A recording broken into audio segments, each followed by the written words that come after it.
she can return back to this plane.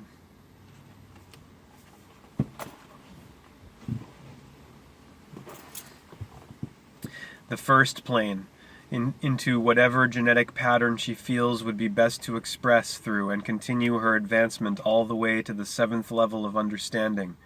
On this plane, the plane of density in matter. This plane, this heaven, is called the plane of demonstration. For here is where entities can witness in matter their creative power and whatever attitudes they are expressing in emotion.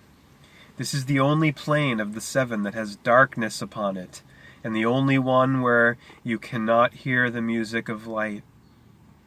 It is a plane where entities are born of great knowingness only to undergo the programming of social consciousness into unknowingness.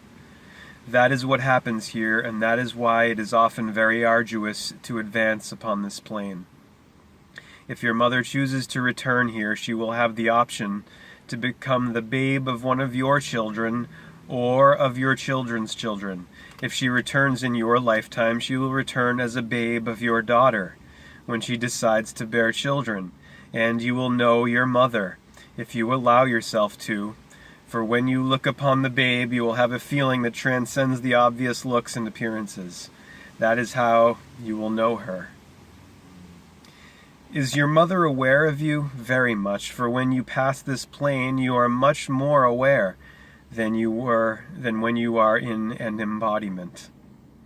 You can tune in, as it were, to all levels of which you are aware, for you are no longer engrossed in the density of matter.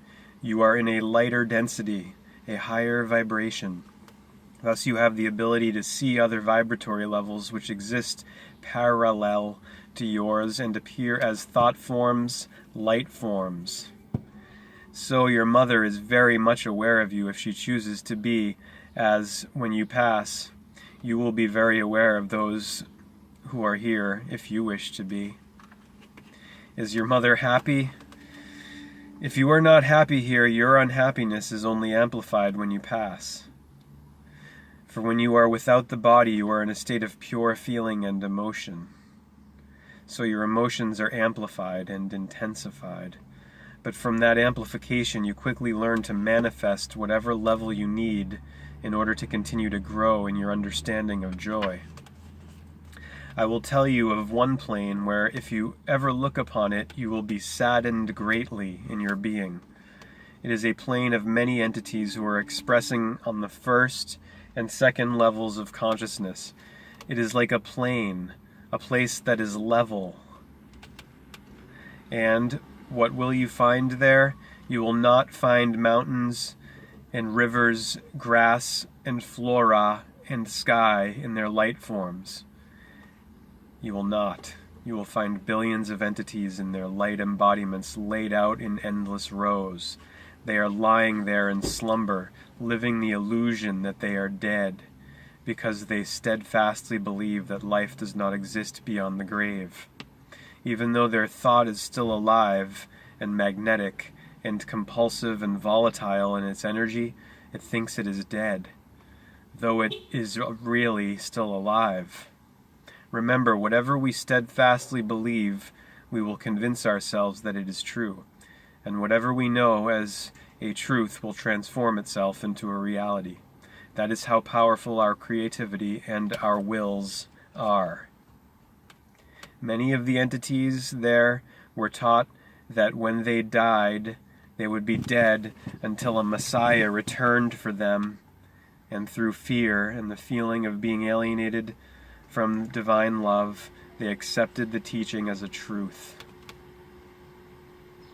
Thus, in the last moments before their deaths, they believed they would go to a place to await a resurrection. So on this level, there are rows and rows of entities waiting to be resurrected by someone who they believe to be grander than they. Though we have tried to awaken them, and there are a few who have awakened and arisen, most were also taught that a devil of some sort would appear and try to tempt them into arising. Thus they also know that to be a truth, so no matter who tries to awaken them, they refuse to wake up. and it may take thousands of years before they realize they are alive, and thus awake from their slumber. A most unfortunate teaching. That is the only painful place there is, the plane where entities have believed such understandings into an absolute knowingness, and as far as you can see there you have brothers who are lying in slumber. Every other plane is magnificent life. Student, Ramtha, is it possible to see or communicate with those who have died? Ramtha, do you wish to see your mother? Student, yes, I do very much. Ramtha, so be it. We will see if this is agreeable with her, and if so, we will arrange a time for you to see her. But it will come when you least expect it, so you will know that you didn't just imagine it. Now, for you to know the reason you will see your mother as light is not that she is greater than you. The light is the radiant speed at which her essence vibrates. It is the speed that gives off that light, yet you possess the same thing. When you see the light of the entity, it is simply because she is in a greater vibration, interacting with a lower plane. There is a host of entities from the fifth plane who are gathered in this very audience, for there are entities who are part of this audience whom they love. They are the glimmering lights that you may see out of the side of your eye. If you look at them directly with the part of your eye that is predominantly made up of cones, you will not see them. Yet they are here. You have learned? Student, yes, very much, thank you. Ramtha, good. A good thing to know. Never believe in anything. Never. That is convincing yourself of something you have yet to know and understand through experience. And belief is very dangerous, because in belief you are placing your life, your attitudes, and your trust in something which has not founded itself as a truth within your being, which causes you to become very vulnerable. And in that state of vulnerability, you can be manipulated, accursed, damned, and can lose your life, all because of belief. Believe, leave life, lose live. Another thing, learn to have compassion for murderers and slayers, for they have a terrible working through of emotion that they must deal with when their conquest is finished.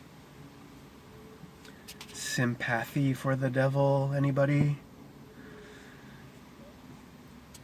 And that often takes millenniums. Millennia. The slain has a body within the next moment. The slayer never forgets. Student, when one passes from this earthly life, where does he go in order to assess his life and decide what he will do in his next life? Ramtha, to the plane or heaven that is aligned with the collective attitudes that he is in the process of understanding.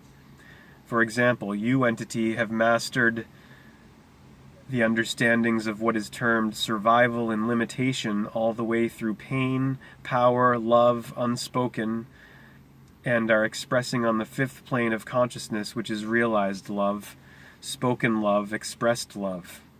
If you were to pass this plane at this time, you would go to the fifth plane of heaven, called paradise, for that is the greatest understanding of which you could be aware. In other words, Master, what you have come to know and understand is far encompassing, for you are beginning to understand and realize your own worth and value, the preciousness of yourself, the sovereignty of your truth, and the power of your own thought processes. You are beginning to see the beauty of yourself in the life around you, and you are growing in your compassion for others and in your respect for the preciousness of all life. You are expressing all of these truths because from experience and your contemplative thought processes, you have come to embrace these as ideals of being, as truths to be realized within the kingdom of self. and that speaks well of how far you have come in your consciousness understanding.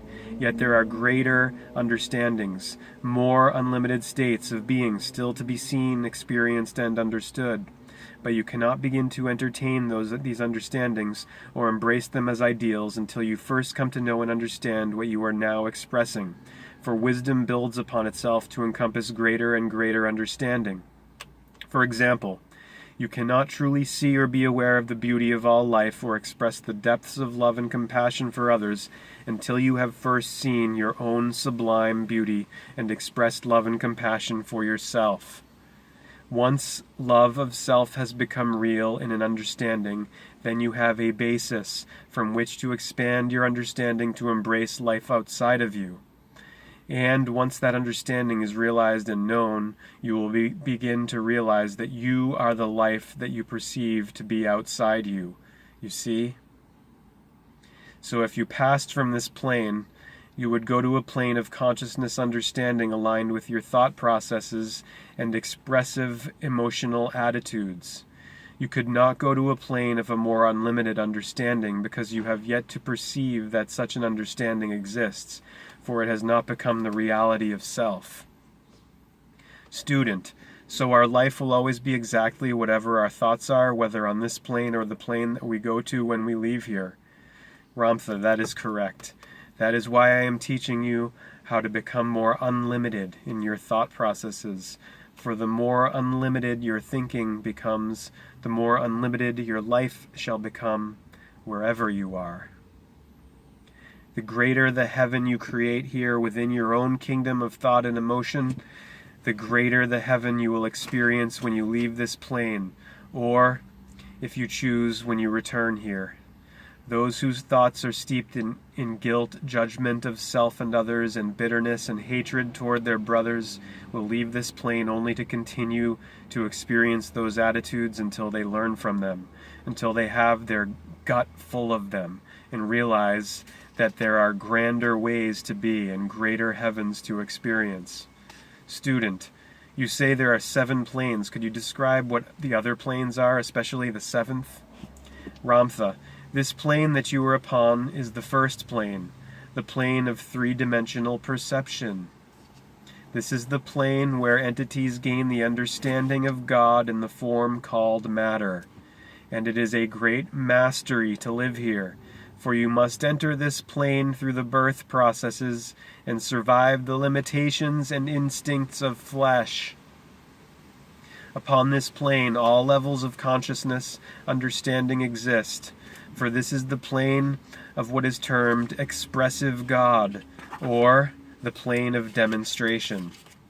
It is the plane where you can demonstrate and witness consciousness in the material form in order to expand your emotional understanding. And I wish you to know that this place of yours called Earth is only one of innumerable places where an entity can experience and express through and embodiment upon the plane of demonstration. The second plane is the plane of those who are experiencing, for their understanding, pain, remorse, and guilt.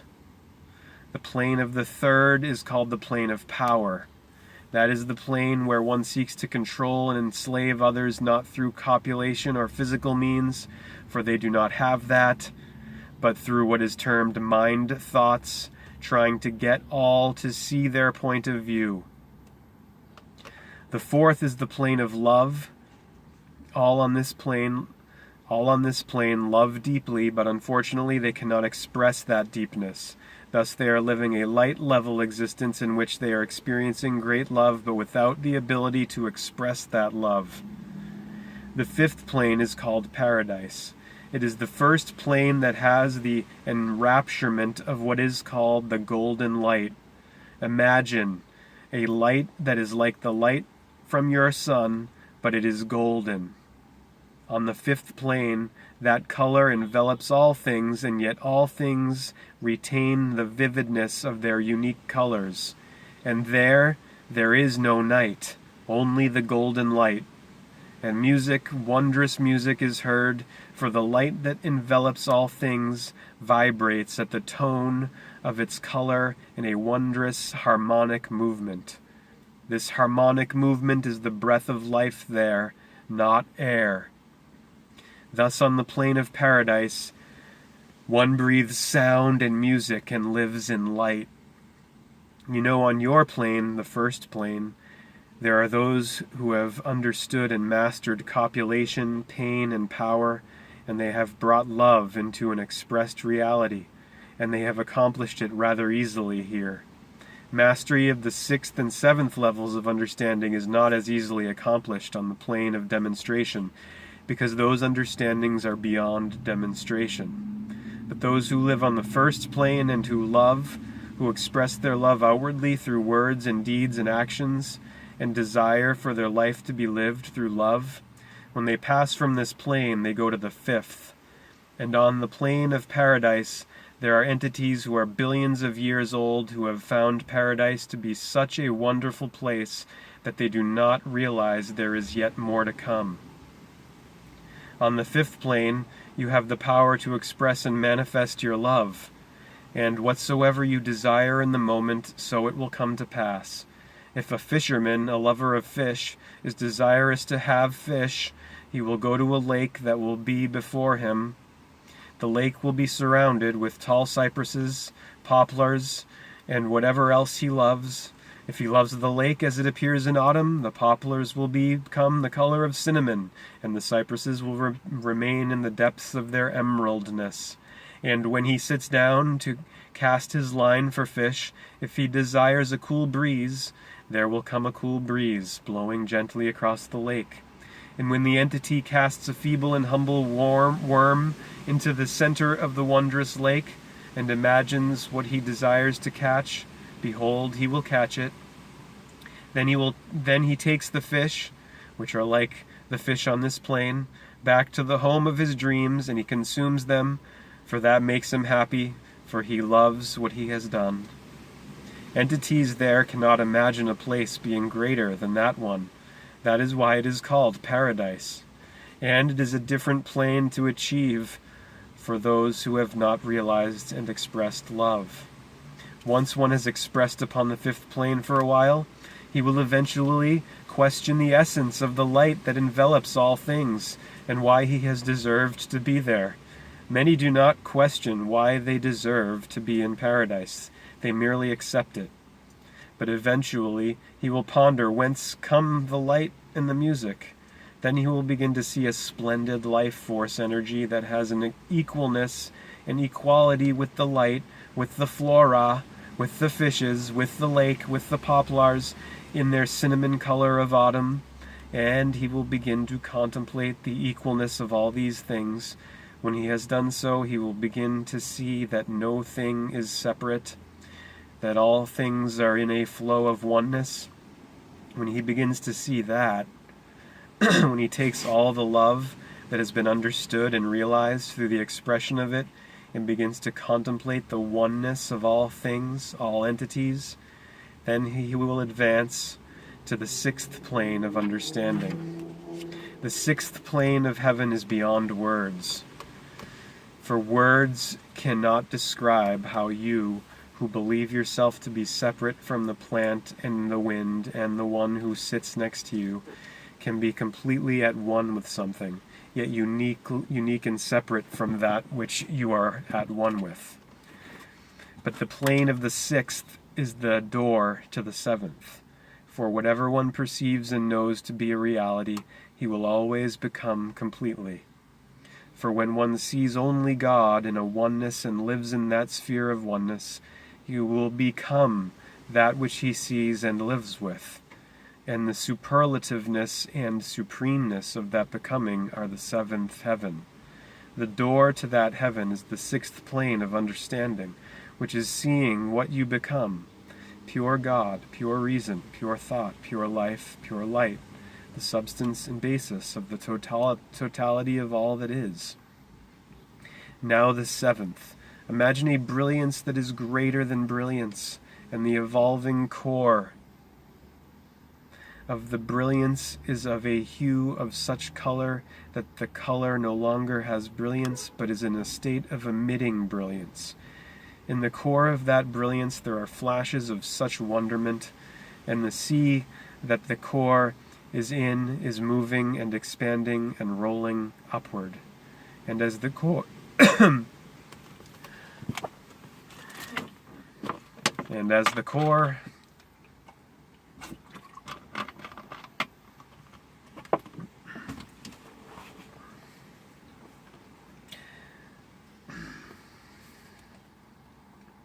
as the core rolls upward, the brilliance of the core emits a spectacular light review. And as the light review goes off into the perimeters of the brilliance, the core continues to evolve, to be. That which reaches out of the core is you. That which is called you, who reaches out of the core to add to the spectacularness of the brilliance, is one who has contemplated the thought of the core and has become it in a unique form, ongoing. You who have contemplated the core and become it have now become the platform from which all life springs. For what comes forth from the emission of the core into brilliance is thought. Brilliance is thought.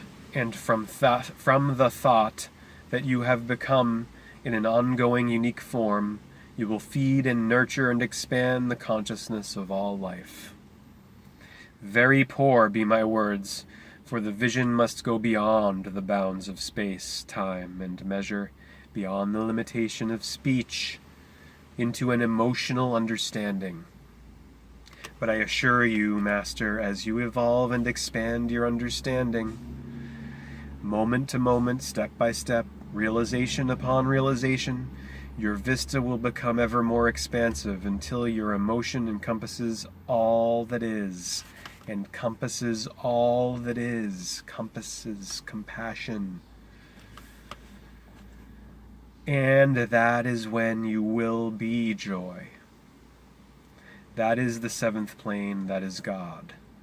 That is where all in the eventuality will come to be. Student, I would like to know why people come back to this plane. Ramtha, there are as many reasons, Master, as there are entities upon this plane. But most entities keep coming back to this plane because they have lived many lives here, and this is familiar to them. Familiar to them. This is home to them. It is their roots, as it were. And when they leave here, they leave behind many entities with whom they have great emotional attachments, which may arise from guilt or hate as well as love. So when they pass this plane, their attachment to this plane and to other entities creates an emotional tie that draws them back here life after life after life. Then there are those adventurers who go to many other places to experience there, and then bring their understanding and experiences back to this plane. And there are yet others who are complete with the experiences of this plane and never again return here, but go on to other places. Student, you have said that once a person dies, he goes to one of several places or heavens, as you call them, depending upon what his attitudes are like, and there he decides whether he wants to come back here. Ramtha, that is indeed correct. Student, how is that decision made? Who makes that decision? Does each individual decide that for himself? Ramtha, there is no one who sits aloft, Master, and governs or directs any one entity to choose a particular plane or place for expression, regardless of how the entity expressed in a prior life. To answer your question, let me tell you of an entity who lived upon your plane many years ago in your time. When the entity passed from this plane, he had experienced and understood power and pain, and he had expressed the sweetness and tenderness of love. That means his understanding was aligned with the fifth plane of heaven. Thus when he left this plane, that is where he went, for what is termed a holiday of whatever duration he desired. Now the fifth plane is a plane where entities readily manifest through their thoughts, which is their voice. Whatever they imagine, whatever they desire, and in but a moment it appears. They experience color and form and illusion in all things in life, and they continue to experience all of their dreams for however long they desire, until the time comes when they ponder whether there is something more. And there is something more, for there are still two heavens beyond them that they cannot see, for they have not reckoned with those understandings in their thought processes, nor expressed them in their lives. To experience those planes, they have to see God in all things, and be as God is. Though they have humbly expressed love, they have yet to understand their oneness with God and all life. After a short time upon the plain of paradise, this master began to ponder whether there was something more, and he called for help, and there is always help. Behold, there appeared before him a most wondrous entity, silken in light and arrayed in garments that are brilliant to the eye, and he said to the entity, "O Master, I am troubled. In this paradise I have everything. I have the fishes from the sea that I always dreamed about catching and never did. I have the home I always dreamed about having and never did. And I have flowers that do not even need a gardener. A most wondrous place. And look at my garments. I never had clothes like this before, but I have them now. Yet I am still troubled. Though I have many friends here, the woman I love is not with me. And that is not all that troubles me. Where is God? I see all these wondrous things, I have all these wondrous things, but where is God?" The wise entity says unto him, "Blessed be he who have reveled in all things that are, and yet question whether there is perhaps something more, who questions where the Father is, who has adorned you so well." Well, that is what I am mostly troubled about. I would like to thank God for giving me all of these wonderful things. Although I've always been a little afraid of God, I would like to pay homage to him, if that's acceptable. The entity says, "Master, come with me. There is a place I wish to take you to." In but a blink of the eye, they are at a pond. Yet they have traveled nowhere. The wise entity says, "Master, do sit yourself beside me and look into the water." The man looks into the water, and what does he see? He sees before him his last expression upon this plain. From the time he was a babe suckling his mother's breast, to the changing of his sweet bottom, to youth and skinned knees and lost marbles, to young manhood and seducing some unwilling participant, to manhood, marriage, and love forever, to children and opportunities, labors and friends and finances. He is amazed, for he is seeing himself as he has never seen himself before. He had been a good man in that life who believed that God existed.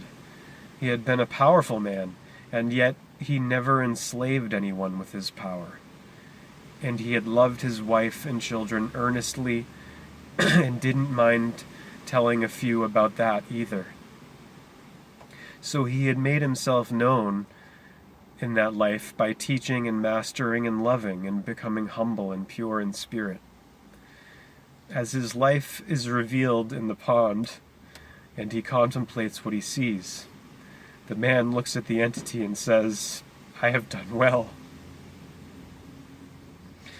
The entity says, "You have done well. You have done very well indeed, save for this. You have never sought to know who your Father is. And you always separated him from yourself and all life. Your wife, let us look at her. The greatest part of your love for your wife was giving her the things that she adored so much. And in that regard you have done quite well, save for this. You never loved yourself enough to allow her to love you, in spite of all the things you gave her. You never really appreciated how grand you truly are, the giver of all those things. So, to ease your troubles, let me suggest this to you. Go back. It is there that you have expressed. It is there that you have gained. And this time you will have for yourself the mastery of loving yourself. Expressing the love within your being and seeing God in the beauty of all things. If you decide to return, let me suggest that you choose carefully who you shall be. So the role that is laid out before you will give you the opportunity to become who you are and to understand what you have yet to understand.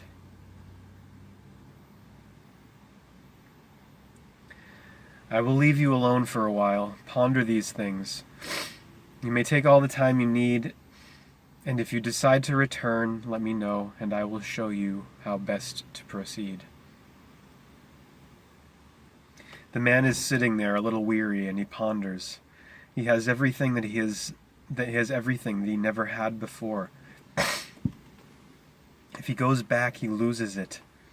Yet he is troubled, for he is desirous to find this God who has blessed him with paradise. So he calls for the entity and says unto him, Entity, I am desirous to see God, but I'm not sure how I am supposed to do this. The entity says, All you need do, Master, is decide when you would like to present yourself known. Any time period, any place would be appropriate, because what you are going to set into motion by your desires will provide the experiences you are needing, regardless of when or where you choose. But if you have a particular desire to be a part of your family again, I would suggest to you, and it is only a suggestion, that you stay with them. For with them you have accomplished the most learning to this point. The man ponders this for a moment and then he says, O entity, I have one further question to ask you. How will I know this God when I see him?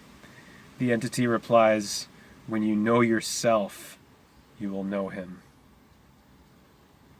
This lightens the man's heart greatly. For the first time in his existence, he can relate to a God that is perhaps the same as he. So he says to the entity, I am desirous to go back and to see God, and I wish to be part of my family again. The entity says to him, Look into the pool. What do you see? The man looks into the pool, and behold, the young son that he left is now a young man who has escorted and wooed some lovely enchantress. They have become enamored with one another, and the copulation processes have already begun. The entity says, There is a good chance, Master, that there is a way provided for you to return through the offspring of your son. Through my son? I'm going to be my son's son? I, the father, am going to be my son's son, and he my father? Of course. When you lived once before, he was your father, and you were his son. So you see, we are only repeating this once again. The man ponders this, and he looks at this entity and says, But I love my wife. How am I going to be my wife's grandson? From the point you are a small boy, you will adore your grandmother. By the time you are a man, she will have passed from the plane. Thus what has helped you to speak the love that is in your heart will have done its bidding. Then it will be time to bring in new issues of seeing God in its beauty. The man ponders this, and he says, Entity, who has helped me so much when all has been ready? I wish to become the child of my son. The entity says to him, "The seed comes soon. When you see it, make yourself a part of your son's light." How do I do this? And he looks around, and behold, to his amazement, the entity is gone. Instead, he is looking at his son, for he has become a part of his son's light. Though his son knows not that he is there, feelings of his father have come more to mind recently. If only my father could see me now, thinks his son, but of course his father does. There comes a point when the child is within the womb. The man is going to be a part of the designing of this child through his thoughts and according to what he wishes his life to be. He may choose to take possession of the body upon conception, or he may wait even till a year after birth to become the child. The man is most anxious, for he is finding things most familiar to him. So he chooses quickly to become the child. Thus he thrusts forth himself, and in the twinkling of an eye, he has forgotten who he is. And the first thing he knows is the coughing in his throat and someone wiping his eyes and wrapping him in things that are ever so small. This story that I have told you to you is a truthful one. It's a true story. The entity of high regard and light did not choose for this master his life expression. He merely helped him to see it by taking him to a place, a magical pond, where his soul could be laid bare, and he could review his life and determine from that the experiences he so needed. Even as a young babe in that life, this entity already knew how to love. It was how to see God in himself and then become it that he had to master. And so he did.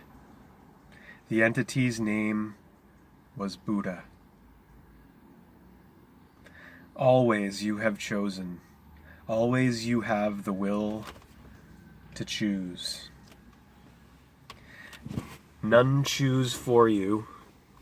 Had the man who lived in paradise not made an effort to become more and to see God through the beauty of this plane, he would still be on the fifth, and your world would not have been blessed by his great wisdom and light.